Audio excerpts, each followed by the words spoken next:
Niining panahon nga ang putling ebanghelyo gihagis sa mga hiwi nga pagtulunan. Kinahanglan mo barug ang mga tinun-an ni Kristo sa pagpakigbisog sa paglaban sa pagtuo, nga magkausa ug alang sa tanang panahong gihatag sa Dios ngadto sa iyang katawan.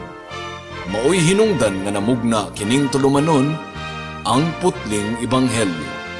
30 minutos nga pagsabwag sa tinuod nga ebanghelyo. Kauban ni Pastor Jeremias Hangad, ang putling ebanghelyo. Tulumanon nga gihatod kaninyo sa Herald of Grace Radio Ministries Philippines. Ang putling ebanghelyo.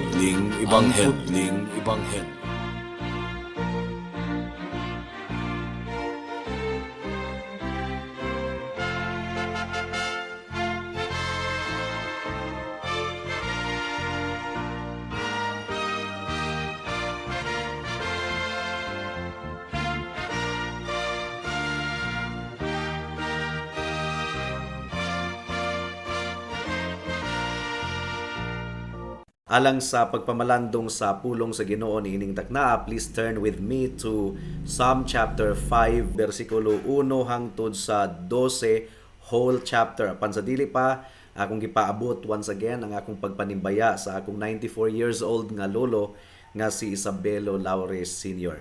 Psalm chapter 5 verse 1 hangtod sa verse 12. Ang giingon dinhi: Dungga in taon ako o Ginoo, ug tagda ang akong pag-agulo. O akong hari ug akong Dios, pamatia ang akong pagtuaw ug pagampo. Sa kabuntagon o Ginoo, dungga ang akong pagampo. Sa kabuntagon nagandam akong mga halad ug naghulat ako kanimo. Dios ka nga dili mahimuot sa dautan ug kanimo walay dapit ang kahiwian. Dili ka buot nga moatubang kanimo ang mapahitason. Gikasilagan mo ang tanang mga dautan. Gilaglag mo ang mga bakakon, gisalikway mo ang mga bangis ug limbungan. Apan tungod sa dako mong gugma, makasulod ako sa imong balay. Makasimba ako kanimo diha sa imong templo uban sa dakong pagtahod. O Ginoo, tudloi ako pagbuhat sa imong kabubuton ug sa tulid mong dalan pasubaya ako kay nagatang kanako ang akong mga kaaway. Ang pulong sa akong mga kaaway pulos bakak. Ug buot lamang silang maghimog kadaot. Ang ilang baba daw abling lubnganan ug maayo silang muulog-ulog. Siluti sila o Dios, maunay unta sila sa dautan nilang laraw. Isalikway sila tungod sa ilang kasalanan ug sa ilang pagsupak kanimo. Apan magmalipayon gayod ang mudangop kanimo ug mag-awit sila kanunay tungod sa kalipay. Ang nahigugma kanimo imo gayong panalipdan ug sila magmalipayon diha lamang kanimo.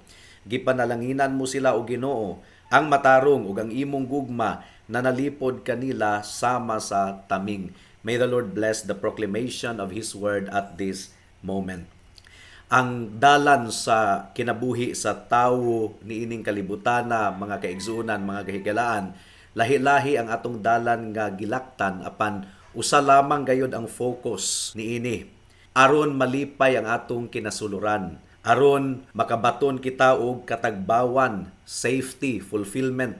Lain-lain ang atong linya sa kinabuhi pero usa ra gyud ang focus nga malipay ta, nga mag-enjoy ta, nga secure ta, fulfilled ta sa ato ang kinabuhi. Isip mga bata, nakita nato kini sa nature, sa atong pamilya, sa atong pagsulod sa teenage years. Mugawas na kita sa atong pamilya, unya mo explore na kita sa kalibutan. Ang kalibutan nagsaad og daghan kaayong mga tamis nga saad kanato. Ang kalibutan nagsaad nga ang kalipay anaa sa mga kabtangan, anaa sa mga pleasure, anaa sa kaning musikat ka diri sa kalibutan. Ang kalibutan nagsaad usab og safety ug seguridad diha sa kwarta ug sa gahom ug kadungganan. Ang kalibutan nagsaad usab og fulfillment pinaagi sa pagsaad kanato nga kun maangko nato ang mga material nga atong gikinahanglan, mga butang, it will satisfy our inner longing. So mo kini ang dalan nga gisubay sa mga katawhan by nature. Mao kini ang dalan sa natural nga mga tawo. Ang tawag niini mga kaigsunan, world-centered life. nakasentro ra gyud sa mga kabtangan, sa mga butang, mga kalipay, kahidlaw ni ining kalibutana. Now adunay lahi nga dalan mga kaigsuunan. Ang desire usab niini, ang gitinguha usab niini nga dalan mao ang kalipay, mao ang safety, mao usab ang fulfillment. Pero kini nga dalan lahi sa akong gihisgutan kaganina gumikan kay kini nga dalan nakasentro sa atong Dios. Kini nga dalan nagsaad kanato og kalipay pinaagi sa kasing-kasing nga binag-o. Ug kini nga dalan nagsaad kanato og katagbawan kung atong makita nga si Kristo lamang ang pinakadakong kabtangan nga mabatunan sa bisan kinsa. Kini nga dalan nga tul-id mga kaigsuunan nagsaad kanato kini og seguridad pinaagi sa gamhanan nga Dios nga nagbuhat sa tanang mga butang nga siya maoy magsustenar kanato hangtod sa katapusan. Kini nga tul-id nga dalan mga kaigsuunan naghatag kanato og katagbawan pinaagi sa relationship nato sa atong magbubuhat kung ato siyang mailhan sa atong kinabuhi. Mao kini ang dalan sa mga tawo nga nakailagayod sa atong Ginoong Hesukristo. Mao kini ang gitawag og God-centered life. Kini nga Salmo kapitulo 5 naga-describe kini niining dalana. Dalan nga nakasentro gayod sa atong buhi nga Dios. Huot nga dalan mga kaigsuunan, pero dalan kini sa kalipay, dalan kini sa kinabuhi. Gisulat kini ni Haring David mga kaigsuunan, and nang hinaot kita nga ablihan sa Ginoo ang atong mga mata aron atong makita ang kaanindot niini nga dalan kining God-centered life. Ug kung makita nato ang kaanindot niini nga dalan, ato kining tinguhaon ug ato gayud kining laktan sa atong kinabuhi. Adunay upat ka bahin ang atong pagpamalandong niining takna. Una, persistent prayer, makanunayon nga mga pag-ampo. Ikaduha, pursuit of God, nagapangita kanunay sa Dios. Ikatulo, protection of God's glory, atong giampingan ang kahimayaan sa Dios. Ug ikaupat, praise of God, pagdayig sa atong buhi nga Dios. Ug hinaot nga tabangan kita sa balaang espiritu sa atong pagpamalandong niining taknaa. Mudangat na kita sa unang punto, persistent prayer. Ang God-centered life mga kaigsuunan nagpadayon, makanunayon gayud diha sa mga pag-ampo. Mao kini gipadayag sa bersikulo 1 hangtod sa 6. The godly person gives himself to continual prayer, makanunayon nga pag-ampo. Makita nato kini sa kinabuhi ni David. Prioridad gayud niya sa sayong kabuntagon o kalipay niya ang mag-ampo. Psalm chapter 5 verse 3 ang giingon dinhi, sa kabuntagon o Ginoo, dungga ang akong pag-ampo. Sa kabuntagon nag-andam akog mga halad ug naghulat ako kanimo. So natulog si David diha sa kalinaw ug mibangon siya sa matag buntag nga aduna siya'y confidence nga nangita sa dagway sa atong buhi nga Dios. Ug mainiton gayud nga gibatbat ni David kining iyang pamalandong sa iyang kasing-kasing. Psalm chapter 5 verse 1. Dungga intawon ako o Ginoo ug tagda ang akong pag-agulo. So, in other words, mimata si David sa matag buntag nga ang iyang kalag nagahangad lamang gayod sa atong Dios. Nagayangungo gayod sa atong Dios. Sa kabuntagon akong ibayaw kanimo ang akong pag-ampo ug mohangad ako kanimo. Ang mga katawhan sa Ginoo kinahanglan nga ang atong kalag, ang atong dagway ato lamang gayong itutok sa atong buhi nga Dios. Matud pa sa Psalm 121 verse 1 and 2, ang giingon dinhi, milantaw ako sa kabukiran ug nangutana, diin magikan ang akong panabang. Ang akong panabang naggikan sa Ginoo nga nagbuhat sa langit ug sa yuta. So niini nga butang mga kaigsuunan, atong buhaton ang buluhaton nato sa matag adlaw nga aduna kitay confidence gumikan kay nagatutok kita sa atong Ginoong Hesukristo. Mao kini ang kasing-kasing sa taong matarong. Mao kini ang naga-define sa mga katawhan sa Ginoo, mainampuon, walay tinuod nga Kristohanon nga wala nagkinabuhi diha sa mga pag-ampo. Matod pa ni Robert Mary McShane, ang giingon niya, kung unsa ang usa ka tawo sa iyang mga tuhod at tubangan sa Ginoo, mao na gayud kana siya ug wala nay madugang pa. Meaning to say, kung mainampuon ang usa ka tawo, ang buot ipasabot tinuod niyang nailhan ang atong buhi nga Dios. Matod pa ni Martin Lloyd Jones, wala nay lain pang makasaysay sa kamatuuran mahitungod kanato isip mga Kristohanon sama kabugat sa atong pagka-mainampuon. So, ang prayerfulness usa kana sa mga pamatuod nga kita nakaila gayud sa atong buhi nga Dios. Ug nagampo si David, dili ingon og gayama-yama lang siya, minimorize nga pagampo. No, mainiton gayud siyang nagampo. Ang iyang giingon dinhi paminawa ako, kaluy-i ako, dungga ako. Bersikulo 2, O akong hari ug akong Dios, pamatia ang akong pagtuaw ug pagampo. So ang pagampo ni Haring David, dili kini ingon og basta-basta lang nga gayama-yama siya mga kaigsuunan. Importante gayud kaayo ang iyang giyangungo sa atong buhi nga Dios, mao nga seryoso gayud siyang nangaliya. There was a sense of seriousness in his prayers. Ang iyang mga pagampo mainiton gayud kaayo, bugat ang iyang mga pagampo. Ug mo kini ang kinaiyahan sa tinuod nga pagampo. This is the nature of the prayers nga paminawon gayod sa atong buhi nga Dios. Dili tab-ang o dili malang nga mga pagampo. Now, wala buot ipasabot mga kaigsuunan nga every time nga muampo ta, magsyagit na lang kita kanunay. Now, if you do this, makaingon ta nga kung kusgo nato atong tingog, God will do that. Dili na mo ibot ipasabot mga kaigsuunan.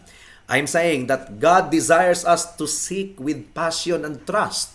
Kining mainiton gayud kaayo ang atong dughan nga nagasalig sa atong buhi nga Dios. James chapter 1 verse 6 and 7. Ang giingon dinhi, apan papangayua siya uban ang pagtuo sa wala gayoy pagduha-duha kay ang nagduha-duha sama sa balod nga musunod bisan asa huy pa sa hangin. Ang tawo nga sama niini dili makapaabot nga hatagan sa Ginoo sa iyang gipangayo. So, paminawon nato ang testimonyo ni Santiago mahitungod kang Elias. Ang giingon dinhi sa James chapter 5 verse 17 and 18. Si Elias sama kanato apan siya mainitong nagampo nga dili unta muulan ug wala gayud muulan sulod sa tulo ka tuig ug tunga. Ug unya nagampo na usab siya nga muulan unta ug ang langit mibubo sa iyang ulan ug ang yuta mihatag sa iyang abot. Now, bisan pa og sa atong pamati na dilatar ang tubag sa Ginoo sa atong pagampo, ang tawo nga nakasentro ang iyang kinabuhi diha sa Ginoo, magpadayon lang gyud gihapon sa pagampo. Magpadayon lang gyud gihapon siya sa pagyangungo sa Ginoo. Lucas kapitulo 11, bersikulo 5 hangtod sa 10. Ang giingon dinhi, ug miingon si Jesus sa iyang mga tinun-an, pananglit usa kaninyo moadto sa balay sa usa ka higala sa tungang gabii, ug muingon kaniya, bay, pabaylo akog tulo ka buok pan kay miabot sa amo ang usa ko ka higala nga nagpanaw ug wala gayud ako'y ikapakaon kaniya. Unya tubagon ka sa imong higala didto sa sulod. Ayaw na akong samuka, gitrangkahan na ang pultahan. Ug ako ug ang akong kabataan nang higda na, busa dili na ako makabangon sa paghatag kanimo bisag unsa. Sultihan ko kamo nga bisag higala kaniya, dili siya mubangon ug muhatag kanimo pan. Apan mubangon na lang siya ug muhatag kanimo sa tanan nga imong gikinahanglan kay wala ka man maulaw sa pagsigig pangayo. Busa sultihan ko kamo, pangayo kamo ug kamo hatagan, pangita kamo ug kamo makakaplag, pagtuktok kamo ug ablihan ang pultahan alang kaninyo. Kay ang tanan nga mangayo hatagan ug siya nga mangita makakaplag ug ang pultahan ablihan alang kaniya nga magtuktok. So, nagampo si David nga aduna gayoy understanding sa iyang kaugalingon at tubangan sa Dios, nga tubagon gayud siya sa Dios. Adunay nagpadayon nga panghuna-huna si David upon the tension between the human and the divine. On the one hand, ang Dios balaan, perpekto ang atong buhi nga Dios, walay makasasala nga makaduol kaniya. Kita dili ta makaduol gumikan kay makasasala kita. But on the other hand, nahinumduman ni Haring David nga gitubos siya sa Dios gikan sa iyang mga kasalanan. Wala gikalimtan ni Haring David ang epekto sa sala sa iyang kasing-kasing mao nga naghangyo si Haring David nga limpiyuhan siya sa Dios o gilimpiyuhan gayud siya sa atong buhi nga Dios. Now para sa tanang mga magtutuo sa atong buhi nga Dios, ang tanang mga dautan atong gidumtan ug ang ato gayud nga gipangita ang dagway sa Ginoo sa matag adlaw sa atong kinabuhi. So mo katoy unang punto mga kaigsuunan, ang pagka mainampuon sa kinabuhi sa tanang mga nagtamod sa atong buhi nga Dios. Persistent prayer, makanunayon nga mga pagampo. Ikaduha nga description sa kinabuhi nga nakasentro lamang gayud sa atong buhi nga Dios is that gipangita kanunay ang atong Dios. The God-centered life presses hard in the pursuit of God. Mao kini giingon sa verse 7 ug verse 8. Nagasimba kanunay si Haring David sa atong buhi nga Dios. Verse 7. Apan tungod sa dako mong gugma, makasulod ako sa imong balay, makasimba ako kanimo diha sa imong templo uban sa dakong pagtahod. So, gitandi ni Haring David ang kalainan sa tawong matarong ug tawong dautan. Verse 6 and verse 7, ang giingon diri sa verse 6, gilaglag mo ang mga bakakon, gisalikway mo ang mga bangis ug limbungan. Apan tungod sa dako mong gugma, makasulod ako sa imong balay, makasimba ako kanimo diha sa imong templo uban sa dakong pagtahod. So ang dautan dili dawaton sa Dios, gisalikway sa Dios, apan si Haring David nga gitubos sa Ginoo ug nagkinabuhi diha sa kabubuton sa Ginoo, makasulod siya sa templo sa Ginoo diha sa mga pagsimba ug tinuod gayud kana sa tanang mga katawhan sa Dios nga giluwas ni Kristo pinaagi sa iyang grasya. Ang mga katawhan, mga kaigsuunan, nabulag sa Dios gumikan sa atong mga kasalanan. Dili kita dawaton sa Ginoo, dulumtanan kita sa Ginoo gumikan sa atong mga kasalanan, apan gumikan sa dugo ug pagkamatarong ni Hesukristo nga gisaligan sa iyang mga katawhan. Gilimpiyuhan sila, gihugasan sa dugo ni Kristo ug gisuluban sa iyang pagkamatarong. Ang buot ipasabot niini, napasiguli na kita ngadto sa Dios, reconciled to God through Jesus Christ. And that is why kung nasabtan nato kini mga kaigsuunan, dili gyud mapugngan ato gayong simbahon ang Ginoo diha sa kalipay. Ang gihisgutan ni David niini ang public worship, the community of faith. Ang mga katawhan sa Ginoo wala na nagsanta iyahay mga kaigsuunan. Ang mga katawhan sa Ginoo gitigom niya diha sa usa ka iglesia diin silang tanan magsimba sa Dios ug magtamod sa Ginoo ug magbayaw sa pangalan sa Ginoo together. So ang pagsimba di ay dili kana kabugaton sa mga katawhan sa Dios. Mao kana ang ekspresyon sa ilang gratitude sa atong Ginoo. Dako kaayo ang utang kabubuton nato sa Ginoo gumikan sa iyang kaluoy, gumikan sa iyang gugma ug kapasayloan ug kaluwasan, mao nga moduol kita sa Ginoo diha sa kalipay, diha sa pagsimba. Ug mao gayud kini ang atong nakita sa kinabuhi ni David, ug mao kini ang nakita nato sa kinabuhi sa tanang mga nakaila kang Kristo ingon nga Dios ug manluluwas. So gipangita gayud ni David kanunay ang dagway sa atong Ginoo. Bisag giluwas na siya, gipangita niya ang dagway sa Ginoo, ang kabubuton sa Ginoo. Gumikan kay ang tinuod nga luwas dili magtinapulan diha sa pagkabalaan. Nagyangungo siya sa Ginoo kanunay nga giyahan siya diha sa pagkamatarong sa Dios. Mao kini giingon sa verse 8, giyahi ako Ginoo nganha sa imong pagkamatarong. Ang giingon pa niya, himuang tulid ang akong dalan. Mao kadto ang pag-ampo ni David ug mao usab kini ang pag-ampo sa tanang mga nakaila sa atong Ginoong Hesukristo. Di ba? Usa sa gitudlo sa Ginoo nga pag-ampo ang kining giingon nga ug ayaw kami dad-a ngadto sa pagtintal, hinunua luwasa kami gikan sa dautan. Now, ikatulo nga description sa usa ka tawo nga ang kinabuhi nakasentro sa Ginoo mao kining iyang giampingan kanunay ang himaya sa Ginoo sa iyang kinabuhi. Mahadlok siya nga mapakaulawan ang Ginoo sa iyang kinabuhi.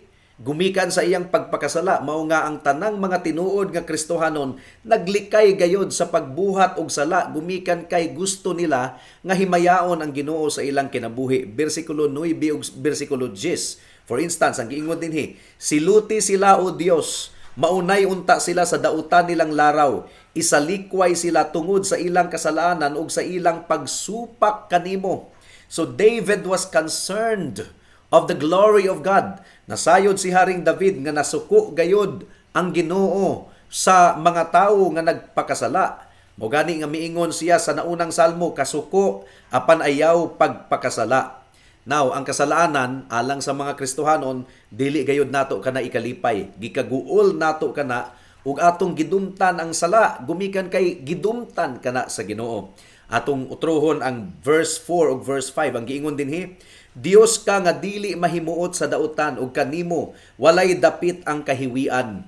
Dili ka buot nga moatubang kanimo ang mapahitason, gikasilagan mo ang tanang mga dautan. Mo'y hinungdan nga ang tanang mga katawhan sa Ginoo nagpaubos gayon kanunay sa iyang atubangan. So, David makes it clear that their condemnation is of their doing. Ang condemnation sa mga dautan, naunay lang sila sa ilang gibuhat. Ang giingon din hiyo, maunay unta sila sa dautan nilang laraw. Isalikway sila tungod sa ilang kasalanan ug sa ilang pagsupak kanimo. So, wala gikondenar sila sa Ginoo, gumikan kay muraog ignorante sila, inosente sila. No, they were rebellious. Ang ilang kasing-kasing rebelyoso gayon atubangan sa Ginoo. Now, the day of judgment will be a time in which God's justice will be perfect. Kay basin og dunay mga tawo nga naghuna-huna nga nakalusot sila sa Ginoo karon, pero sa adlaw sa paghukom ang tanan mga kaigsuonan himuong dayag sa Ginoo, manimalus gayud ang atong buhi nga Dios, pinaagi sa pagsilot hangtod sa kahangturan sa mga misalikway kaniya. Ikaupat ug katapusan nga description sa tawo nga ang kinabuhi nakasentro sa Ginoo mao kini. Nagdayig siya kanunay sa Ginoo.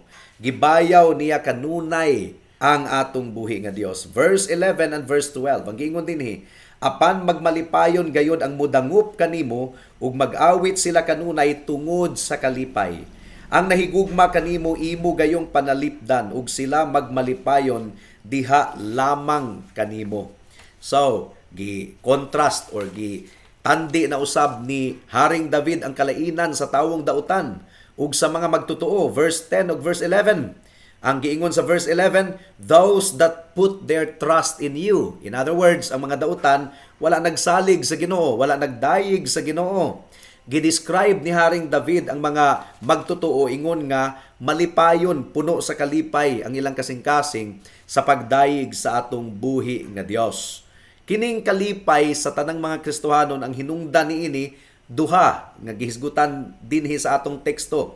Giatiman kita sa Ginoo kanunay, gipanalipdan niya kita kanunay, mao nga nagmaya kita. Ang giingon dinhi tungod kay gipanalipdan mo sila. Verse 12, gipanalanginan mo o Ginoo ang mga matarong ug ang imong gugma na nalipod kanila sama sa taming. Mo pud kini gitestimonyo ni Pablo alang sa tanang mga Kristohanon. Romans chapter 8 verse 38 and 39. Ang giingon dinhi, kay nakasiguro ako nga walay bisan unsa nga makapahimulag kanato gikan sa iyang gugma. Bisan ang kamatayon o kinabuhi o mga anghel o ang mga langit nung pamunuan o mga gahom o ang mga butang karon ug sa umaabot nga kapanahunan. Bisan ang kalibutan sa itaas o sa ilalom, wala gayoy bisan unsa nga binuhat nga makapahimulag kanato gikan sa gugma sa Dios nga naato pinaagi kang Kristo Jesus nga atong Ginoo. Praise God. Walay puwersa niining universo nga gamhanan kaayo nga makapildi kanato mga kaigsuonan. I-preserve gayud kita sa Ginoo hangtod sa katapusan. Mo kini giingon sa John chapter 10 verse 27 and 28. Ang giingon dinhi, ang akong mga karnero na mati sa akong tingog ug nakaila ako kanila. Ug nagasunod sila kanako ug gihatagan ko silang kinabuhing walay katapusan ug dili gayud sila malaglag. Walay bisag kinsa nga makailog kanila gikan sa akong mga kamot. Praise God. Walay makailog kanato gikan sa mga kamot sa Dios. Gumikan kay nailhan nato siya. Muna giingon sa verse 11, Itugot nga ang mga nahigugma sa imong ngalan magmaya diha kanimo. So ikaduhang rason nganong dayigo nato ang Ginoo, gumikan kay nailhan nato siya. Nasabta nato ang iyang gugma, ang iyang pagkamatarong, ang iyang kapasayloan, giunsa kita niya pagtubos ug pagluwas gikan sa atong mga kasalanan. Kung atong mailhan ang atong buhi nga Dios, dili gayon kapugngan mga kaigsuonan, magmaya kita diha kaniya. So kung ang tawo murag bugat alang niya kanunay ang pagsimba, bugat alang niya kanunay ang pagtigom sa mga katawhan sa Ginoo, basin ug wala gyud niya mailhi ang Dios. Wala siya makaila sa tinuuray gayod sa atong buhi nga Dios. Gumikan kay ang tanang nakaila sa Ginoo, excited gayod nga musimba kaniya ug mudayig kaniya ug ibayaw niya kanunay ang ngalan sa atong buhi nga Dios. So ang pangutana niini mga kahigalaan, tinuod ba kini sa imong kinabuhi? Nagkinabuhi ba ikaw sa kinabuhi nga nakasentro lamang sa Dios? Ang kinabuhi nga nakatutok sa Ginoo, kinabuhi ka na sa tinuod nga Kristohanon. Nagmaya sila sa Ginoo, nalipay sila sa Ginoo, ug gusto nilang himayaon ang Ginoo sa tibuok nilang kinabuhi. Ang imong kinabuhi ba gidescribe diha sa makanunayon nga pagampo? Nangita ka ba kanunay sa dagway sa Ginoo diha sa iyang pulong ug diha sa pagsimba? Nagkinabuhi ka ba nga balaan? Ang imong kasing-kasing nagmaya ba alang sa kahimayaan sa atong buhi nga Dios? Gidumtan mo ba ang sala? Padayon ba ikaw nga nagadayig sa Ginoo ug nagmaya diha kaniya? Hinaot nga ipakita sa Ginoo ang tinuod nga kahimtang sa imong kasing-kasing. Gumikan kay wala nay laing description sa usa ka tinuod nga Kristohanon. Ang description sa usa ka tinuod nga Kristohanon, nagadayig sa Ginoo, nagamaya diha sa Ginoo, nagkinabuhi nga balaan sa iyang atubangan ug nagbuhat sa iyang kabubuton. Mao kana ang tinuod nga Kristohanon.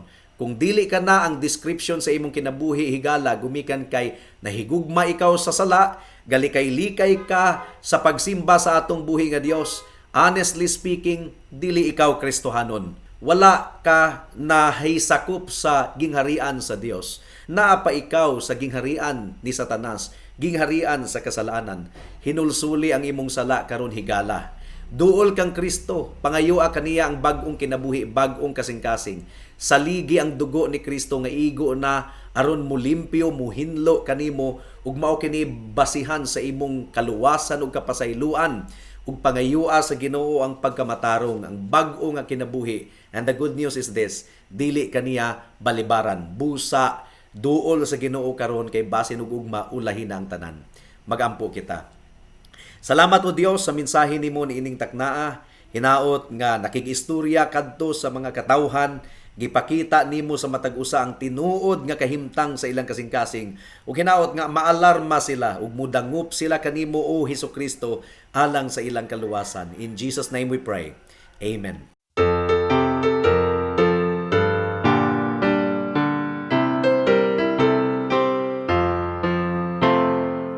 Mayawit ang kasing-kasing ko, gisaaran ko ni Jesus. Dili ka mahadlok ni ako, akong ubanan ikaw. Jesus, Jesus, Jesus, ngalan nga mahal. Nagtagpaw ka na sa tanang pangandoy ko, kan hinapuno ko sa sala, way kalinaw kuning dughan. Ang Ginoo akong gitawag, o gilipay niya ako. Jesus, Jesus, Jesus, ngalan nga mahal. Nagtagbaw ka na ko sa tanang panghandoy ko. Sa kadagaya sa grasya niya, dun ako'y kapahulayan.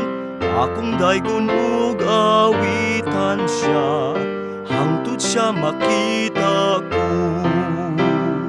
Jesus, Jesus, Jesus, ngalan nga mahal. Nagtagbaw ka nako sa tanang pangandoy ko. Unya siya mo anhi pag-usap, aron pagdala ka nako sa himaya niya dadun ko, tuyog sa paghari niya. Jesus, Jesus, Jesus, ngalan nga mahal. Nagtagbaw ka nako sa tanang pangandoy ko. Alang sa dugang nga mga pangutana, mahimong mo text kang Pastor Jeremias hangad sa 0935 744 3030.